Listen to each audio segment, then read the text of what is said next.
Okay, so we're going to talk a little bit about cloud and I guess the contribution that AIOPS can make in that scenario. So in a nutshell, I guess everyone seems to think they need to get to the cloud. They think they know what they're going to get out of it. But when they do maybe do that, they often find out that it wasn't quite what they were expecting.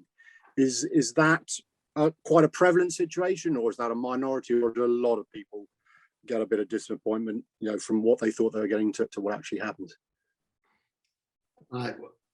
Well, as with most answers in this space, it really does depend. But there are some very key indicators or tells, so to speak, of where customers are in that journey. I think when you look at cloud adoption, migration to cloud, and how the benefits are being realized or not realized, in a lot of cases, it comes down to a level of maturity that the customer has. In some cases, that's driven by scale.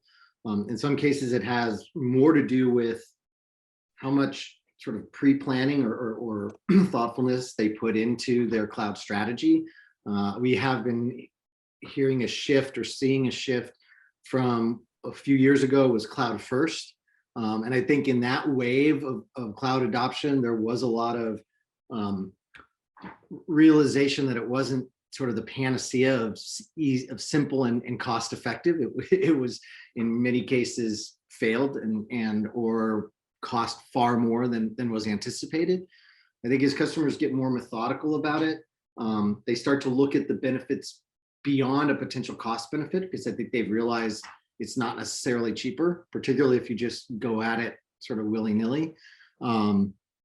Although we saw a marked change in that over the last year, as kind of the ability to be thoughtful and take your time on that strategy went out the window. And it was, I have to move some stuff as quickly as possible to scale my VDI environment. And I'm not going to worry about the cost. I'm going to realize that I just have to get this up and running and then try to fix it after the fact. So I think probably, obviously maturity, certainly in the level of thoughtfulness that put in, but when you talk about, are they getting the benefits and are they actually able to tangibly quantify those benefits? I think in many cases, no. In many cases, it's costing more than they anticipated. They've lost some element of control. And while they are getting the benefits of some elasticity, both up and down, they're having to sort of take a step back and rethink and be more purposeful about it. So long-winded answer, but it is sort of a complex question when you look at why a customer is moving, what they chose as their sort of strategy and thoughtfulness ahead of time, and then the resulting outcomes are very driven by those first two factors. Okay, but I'm thinking that AIOPS has the possibility for sort of that whole spectrum of customers, whether it's someone who has planned it or someone who's maybe not as aware of what they're going to be getting into. AIOPS has the possibility of helping people understand the decisions they make around cloud at a high level. If we start there, and then we can maybe drill down into specific instances around it. No, absolutely. And I guess speaking more generally about the cloud adoption and the benefits and the pain points there, I think when you look at applying AI or an AIOps method or technology to that cloud consideration or that hybrid cloud estate, absolutely, it starts to shed some light on things. And so one of the things I mentioned in terms of what can drive success or failure is the level of understanding of what's running in the data center today. How is it performing? What applications are dependent on what other applications? Those insights can prove invaluable in driving a cloud migration strategy or even cloud adoption. And those insights can be delivered in large parts through applying AIOps to the on-prem environment, understanding, how is it performing? How am I using the resources today? And what, can I do to sort of quiet the noise, get my own house in order before I move it to the cloud? And then, obviously, once you start applying it to the cloud, it's just an increased set of data to make sense of or to apply that logic to. I think one of the things that's still being defined is exactly what a customer means when they say AIOps. It's a pretty broad term, and there are lots of different approaches. So, AIOps generally is just applying, advanced algorithmic intelligence, machine learning, to a large data lake, there's usually a purposefulness to that. Am I looking for noise reduction and consolidation of alerts and other data? Am I looking for actually to understand patterns, to try and identify and alert to anomalous behavior in my environment? Those two can provide very different insights when thinking about them in the context of cloud, right? So it's how are you applying the AI? What is the outcomes you're getting from that? And then how might that inform your cloud strategy or inform the comparatives between how's my on-prem performing versus in the cloud? Does that sort of help with where AI might play in? No, that's good. And then in terms of maybe sort of looking at some of the specifics people will be making decisions around cloud, I mean one of the most basic, I guess, is you've got an application, you've decided to move it to the cloud. You can, I guess, forklift, just move it as is. I guess if it's in a container, then that makes life maybe potentially a bit easier. But anyway, you can do that. You can rewrite it, or I guess you can maybe abandon your own app and go for software as a service. But AIOPS can help you sort of understand the pitfalls and the benefits of those different approaches. Yeah, I think one of the first, if you and you're very accurate in terms of, okay, I want to move this application to the cloud. What's the method that I'm gonna choose? And sometimes that's, well, I'm going to use just apply what's easiest, which I'm going to lift and shift as is up into the cloud, versus I'm going to really understand the application, its interdependencies, and optimize in that movement, or make a decision to refactor or replatform first. I think where AI can help, or where AIOps can help with that, is really defining the behavior of that application, its dependencies on other elements of the data center, and then if it's efficiently using the resources that exist on-prem or not, right? So a lot of applications and the infrastructure resources supporting those applications are naturally over-provisioned on-prem because I own that asset, right? And so I'm going to run heavy, or I'm going to run with an amount of overhead to ensure performance.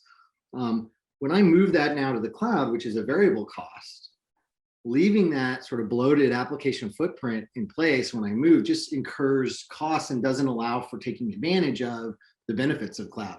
An AIOps approach can tell you exactly where the peaks and valleys in the utilization are, and exactly where you should sort of size things in moving into the cloud. I use an analogy. If you've got an oversized sofa with ugly upholstery in your living room, just moving that oversized ugly sofa into someone else's living room doesn't make it smaller or put a fresh set of leather upholstery on it, right? So, customers, we recommend, or I recommend, getting the house in order, right sizing that, maybe paring it down to a love seat, and then moving it so that you're moving the right sized application. COVID in the last year forced a lot of companies to look at that differently and say, I just need to move it, and then I'll worry about right sizing it once it's up there. But then you have to take into considerations, is the application even architected so that it can take advantage of elasticity and the variability of utilization in the cloud? And that's when you have to apply the thinking of, do I refactor versus rehost, or are there SaaS alternatives? I think AIOps and really not the broad application of AIOps, just knowing that this application throws a lot of alerts at me and I've got to pare down those alerts in a generic sort of data lake isn't really going to help with my cloud strategy, other than identifying that application has a lot of issues. Maybe I shouldn't move it, or I'm not going to get alerted. But it's really more the sort of understanding the seasonality of an application, understanding utilization patterns, and being able to intelligently right size. So you can make those decisions, or you can say, you know what, I'm going to leave it, refactor it, because I can't actually make this application, a fit for cloud. Or being able to do the complexity analysis of saying, what is everything that's dependent on this application, and what is this application dependent on? Because if I move it, am I creating massive, bandwidth or network dependencies between my data center and the cloud? And those are the answers that an AIOps platform can give you if applied to that purpose. But a lot of people adopt AIOps thinking it's a panacea, and it's just not about the data. You can build a data lake, It's about what are you going to do with that data and to what outcome. And that's, I think, where, frankly, there's still a lot of innovation and upside in the market. I think we're just now maturing to the point where it's not just about throwing ML at a data lake and seeing what we see. It's about, I want to drive an outcome. I'm going to apply this mathematical approach, say, advanced clustering algorithms for understanding the complexity of a workload or an interdependency to drive this outcome, a smoother cloud migration. Okay, and I'm thinking, I mean, we talked about the applications there, but also you referenced earlier, I think, just the basic decision between keeping something on-prem and going to the cloud. I mean, that's a sort of binary decision, I guess, but clearly there are lots of different public clouds as well. So it's not just as simple as on-prem or cloud. It's also understanding which public cloud might be best for the workload you're moving. So again, AIOPS can help sort of give you some understanding of the different performance levels. So I would say that AIOPS can help you understand the performance you're getting once you're out there. It's less predictive at this point in terms of saying, I know this particular application is going to perform better in this particular cloud environment. There are some good solutions for sort of understanding the variance in cost between the various clouds. And then there's some understanding that's more theoretical around what I'm starting to call fit for purpose cloud, which is which clouds are just inherently more advanced in a functional area or in a specific application. So for example, we have a large medical customer. Their business is both patient care and practice of medicine, but also clinical research and clinical studies and long-term trial analysis. And for them, obviously they're in healthcare. So, a large significant part of their patient care is going to remain in a private data center for all of the reasons that you can imagine, not even just security at this point, but performance, because the response time of an electronic patient record equates to the quality of care and the potential for, giving the right medication or not. So that's not really a candidate to move. But when they looked at other parts of their business that they could, get out of the data center, that clinical application was a really good candidate for cloud because it was a highly elastic application. It's very time series based. In other words, I do a big study, I burst a bunch of compute against the analysis of the results, and then I get an output.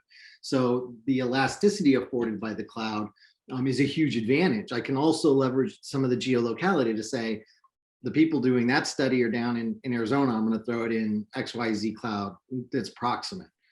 For them, they then looked at where can I get the best big data analytics engine in the cloud? And frankly, Google has unbelievable capabilities there, just because they've kind of targeted that HPC space. They partnered with companies like NVIDIA, and they've got some amazing, so that was a theoretical, that wasn't AIOps telling them put this in Google. It was, I'm looking for a fit for purpose use case. Now, when I monitor, how is Google servicing that workload? Am I getting the burst and I'm getting the performance? That's where AIOps can come in and give you the insights of, yeah, you're taking advantage of it. Here's how you might want to tune it, right? Here's what you can anticipate from a cost variance. Here's how running that clinical trial, how come the next clinical trial that had the same roughly volume of data took 30% longer than the last run, by understanding that seasonal trending and doing the compares on normal and abnormal. So those are more, I see AIOps applying more to once I'm there, understanding if it's doing its job and servicing me. Does that help sort of flesh that out a little bit? Yeah, and just to sort of maybe addition to that, multi-cloud is again sort of becoming increasingly popular. And is that also something that AIOPS is, again, is it, as you explained there, more once you've got yourself in these different clouds, you can understand what you're getting and then maybe decide whether you are in the best place, or is it able to help you as well have some understanding of what fits best where as you're moving there? So I'd say that it should. I'll level set to say first, we're early in the days of multi-cloud, and when I think multi-cloud, I think you have to put edge in there as well, because it's very quickly rising to prominence for certain workloads.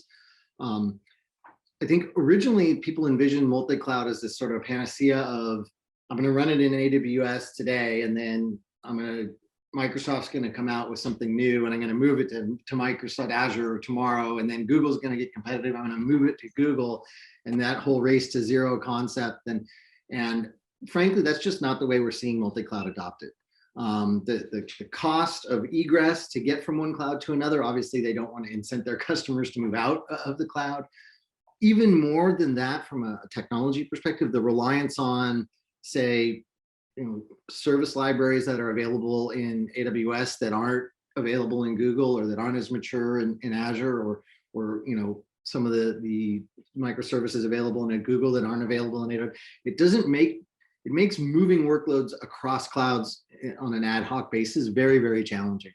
I think when we start to see multi-cloud, and this is frankly where I think AIOps will have a huge role to play. I don't think it's there yet, but that's when I have workloads. Let's say I'll go back to that medical provider, right? Their clinical apps are in Google. Their back office is at Azure because they're a Microsoft shop. They got an on-prem presence for patient care. Now I'm innovating, I'm growing. Where does the next workload get placed? And an understanding, well, if I put it proximate to my back office in Azure, I'm going to get these benefits. If I put it proximate to my clinical trial data in Google, I'm going to get these benefits. And that's where then you start to see both cloud adjacent come to play, which is, I'm going to land it in a private hosted environment that's cross-connected to all the clouds. And I'm going to eliminate the data egress, the data gravity, by having a gold standard copy in a facility, and then replicating it up to do a job, and then throwing it away as opposed to pulling it back down. And then edge, I'm going to push this out to the edge for performance or for geolocality. And we're seeing a lot of that now in the world of 5G, right? These applications that used to run centralized and get distributed over 4G, now massive workloads are moving to the edge because the compute horsepower and bandwidth is all there. So now instead of centralizing, say, contact tracing, I'm going to push contact tracing to all my 5G CLECs, and it's going to be a distributed app that aggregates back. Now, when you're talking about AIOps, now you have sort of that central intelligence brain, sort of the central nervous system is what Cisco calls it, right? To say, okay, what's next? Where should I put it? And how is it performing? And frankly, what I think the industry is going to have to take into account, there's not just the compares across public clouds, but I would be wise to compare that to what it would cost and the performance I'll get to run it in my own data center versus the cloud versus this cloud, right? And that's where, again, not there today, but if you look at sort of AIOps, I'd almost say 3.0, because we're kind of in 2.0. 1.0 is kind of how am I going to apply it? 2.0 is kind of very specific use cases. I think when we get to sort of AIOps 3.0, now you've got that sort of intelligence for workload placement across the hybrid or multi-cloud. And in terms, I mean, I think we probably covered it, but just a different way of putting some of this is, as I think we alluded to earlier, certainly in the early days of cloud adoption, everyone's kind of rushed in there thinking it was the panacea, and all of a sudden it wasn't. And how the hell do I get my app back out of the cloud? But AIOps can potentially help avoid that pain by potentially pointing out that it's not a good idea to move that app in the first place. So it can, because I say, taking something from the cloud back into your on-prem environment is not necessarily the easiest task in the world. Yeah, it's not. In fact, interestingly, we've been getting a lot of requests 2 years ago for helping understand how to move my application from my data center into the cloud. And in the last 18 months, we're starting to see more requests of, okay, now how do I move it between clouds, or how do I move it back from the cloud? Or rethink it because maybe I pushed it too hard in that one direction. It's the pendulum that swings, right? But again, as I see AIOps, it's going to give you that intelligence, that foresight of really knowing and being grounded and data driven in the decisions around what should move and how it should move, and whether or not you want to incur, whether it's a candidate for lift and shift, or you want to actually incur the cost of a refactor. And some customers are just saying, look, I'm I'm going to move only what I build new. I'm going to build cloud native. You mentioned like containerized applications. And I'm just going to leave what I have on-prem until it retires off and I replace it with something fresh, right? But to the question of AIOps can tell you, is that viable or not? And if it is, how do I run it and make it all work as we go forward? And to me, that's going to be the big advantage is applying that sort of intelligence to drive an outcome across that hybrid environment, right? So that I'm not troubleshooting on-prem or troubleshooting in the cloud. I'm looking at performance and availability more holistically and taking the data and finding the patterns and really making intelligent decisions, data-driven decisions around workload placement and ongoing workload management. And one other thing, maybe it's not so critical, but obviously, I'm not for suggesting the folks that run clouds are, trying to fool people, but again, the expectation, the offer sounds of, astounding, and then the actual performance you receive, you kind of think, well, maybe it's not quite what I was expecting.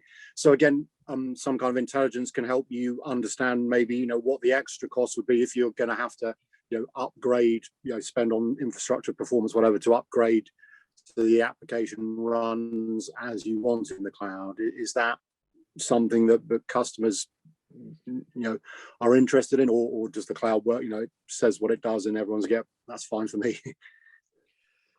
No, I think you make some good observations. There's this, when I think about cloud and where maybe AIOps and some sort of insights and some learnings can help, to me, cloud is there's three factors that are always balancing against each other, right? You have performance, you have risk, and risk could be in the form of degraded performance or availability, and then you have cost, right? And when you look at those three things, if you want to pull performance up, you're going to pull cost up with it, right? If you want to pull cost down, you're potentially pulling performance down. You may be pulling risk up, right? And so a lot of the early sort of attempts to right size and optimize workload in cloud, recommendations were made for right sizing or for instance sizing, and customers took a very traditional approach to, okay, I'm going to take the recommendation plus 20%, plus 30% because I'm worried, right? I'm going to over provision, and then as that was measured, the ability to say, hey, you're overspending here, you're not utilizing all of that asset. By the time that insight comes back to the person who's provisioned that instance to support that app, it's the bill's 2 months in arrears, right? I overspent the last 2 months and I can affect it now, but what's the point? I'm used to the spend. And what if my utilization suddenly goes up? What if the adoption of that app actually hits what the developer thought it would when he asked for that instance size, right? That to me is where an AI ops approach of really looking at that and being able to alert to either anomalies, i.e. your bill just spiked 20% overnight and do near real-time reporting on that, or looking at application utilization patterns on the instance sizing to say, yeah, you're over provisioned and you've been over provisioned and you're consistently over provisioned by 27%. So we're going to recommend that you pull back 15%, leave the 12% overhead to make you comfortable, but we're going to save you that 15%. And we can tell you that we're confident in that because we've looked at the utilization pattern over the last 3 months. We've seen those short-term and long-term trends, and we can actually with confidence make a right sizing recommendation. That's absolutely an application of AIOps to long-term cloud cost management. It's just not there yet. I mean, everyone's playing catch up today. But I think it's coming. Okay, and I'm just thinking as well, I mean, shadow IT, I can't remember, was it 4 or 5 years ago, everyone was talking about shadow IT, all these which is getting the credit cards and firing up the virtual servers and all this apparently, and then maybe abandoning them, and the company could well be paid. I have no idea whether it was scaremongering or how big the shadow IT problem was, but whatever the size, I'm guessing again that AIOps can potentially pinpoint cloud estate cloud infrastructure that actually doesn't appear to be being used by an organization? Is that something that it's capable of doing, or again in the future will be able to flag up? So I'll answer the last part first, which is yes, I think AIOPS, applying AIOPS to hybrid cloud management, identifying anomalous costs and or abandoned resources, or the classic zombie VMs out there, right? That's going to have to be a part of it to be able to not only flag them, but flag them in a timely manner and make recommendations around decommissioning, or long-term, going out and sending an API call to an orchestration or automation layer like an Ansible or a ServiceNow and saying, no one's touched those in 3 months, turn them off. That's policy. They're burn them down, right? So I think, yes, that will help. All those hooks aren't there yet. It's still, most of our customers are mission critical, large enterprise. So they're saying, I want that human intervention before I automate to that extent. I think the biggest is the real-time flagging. I think now to go a step before in terms of the shadow IT problem, I think it was a little overhyped.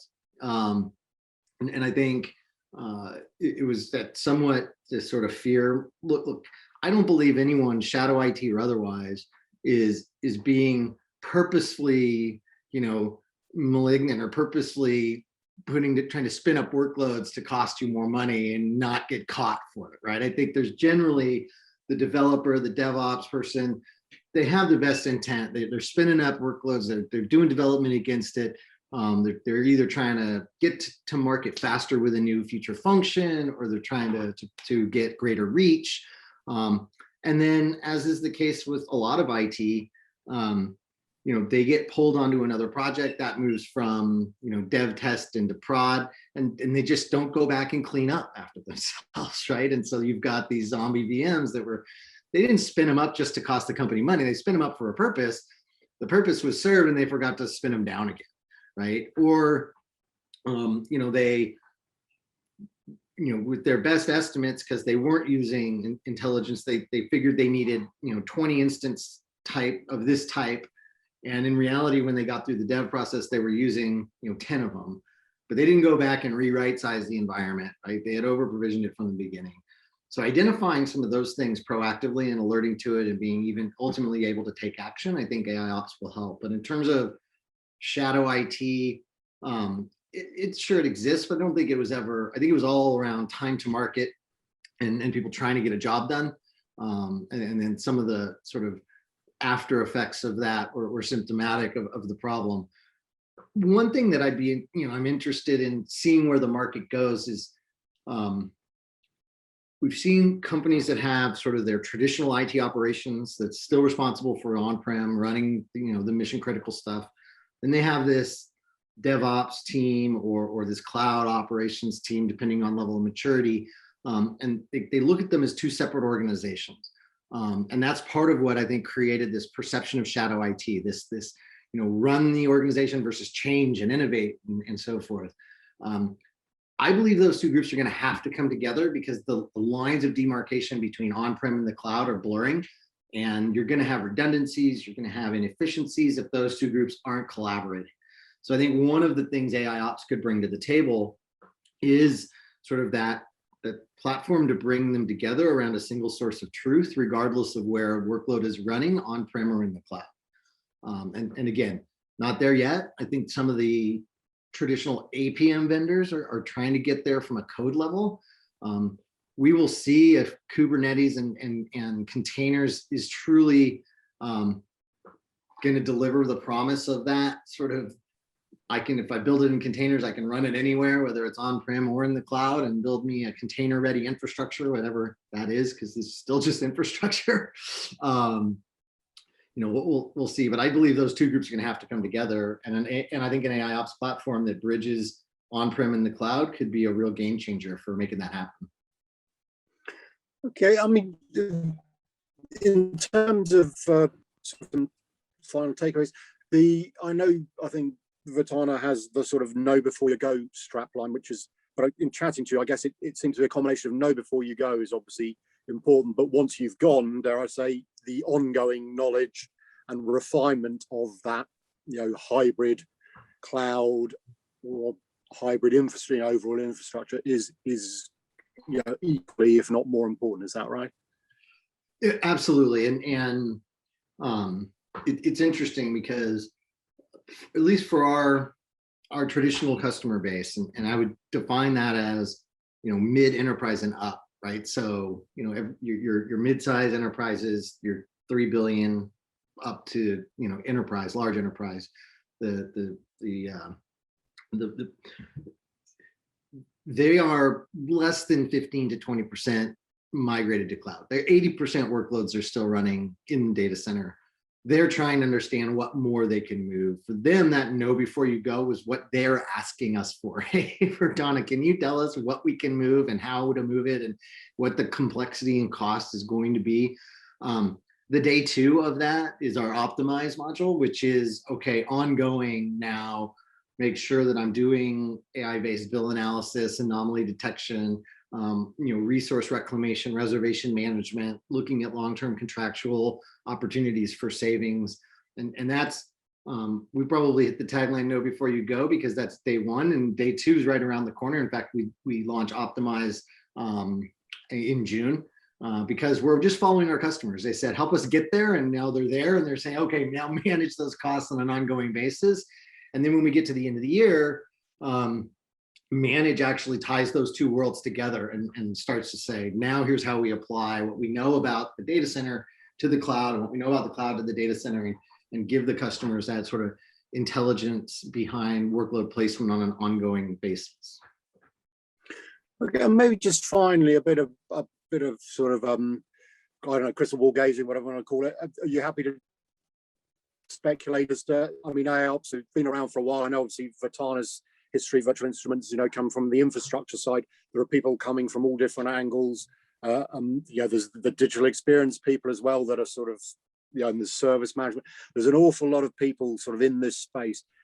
Do you think the AIOPS space will, well, I'm sure it will mature, but do you think it will maintain its importance, or will it become a subset of a larger sort of digital management platform, or just any thoughts as to how important AIOPS is moving forward? If you're happy making such guesses. I'm happy to speculate. This is definitely my speculation, so I don't want to tie this in. This is my thinking.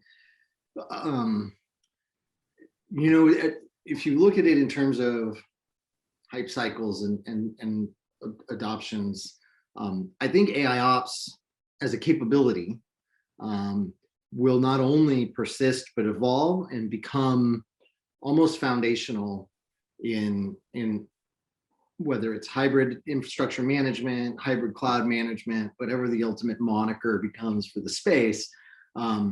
I see AIOps being less and less of a category unto itself, and more something that is infused in all these other approaches. It's almost the cost of entry, and it's like it has to be there. It's embedded, because there's just too much complexity, too much data for humans to get directly involved in all of the understanding. And there's so much opportunity for deep learning and pattern matching and other aspects of AI and applied to operations.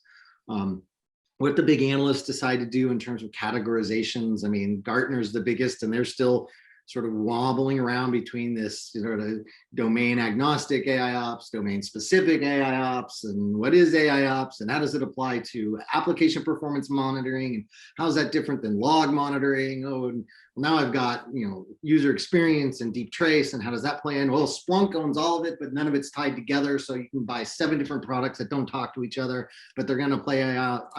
It's so disjointed. I think ultimately AIOps is going to spread out and become more ubiquitous as an application of tech across those use cases. I don't think you're ever going to have one category that says, I'm going to do everything from manage your cloud infrastructure to your on-prem infrastructure to understanding your applications and the user experience and doing your logs for things like compliance and configuration validation. It's just, there will be consolidation. But I think AIOps is going to be at the heart of that, because it's what's going to drive the use cases or application of those capabilities to various outcomes. The one thing crystal ball wise that I think is really interesting though is the cloud itself and cloud providers themselves are starting to just kind of consume or just kind of outpace everybody in their ability to deliver all these things as services within their own cloud. So it's like, if you keep trying to keep pace with Amazon in terms of what they can do in AWS around log management, user experience, trace, application, infrastructure, right? They have them, right? So it's going to be interesting to see, do the vendors in the space start to consolidate to compete? Do they start to find where they're complementary? And I think the cloud by its nature is a much more open ecosystem than we're used to in the on-prem data center.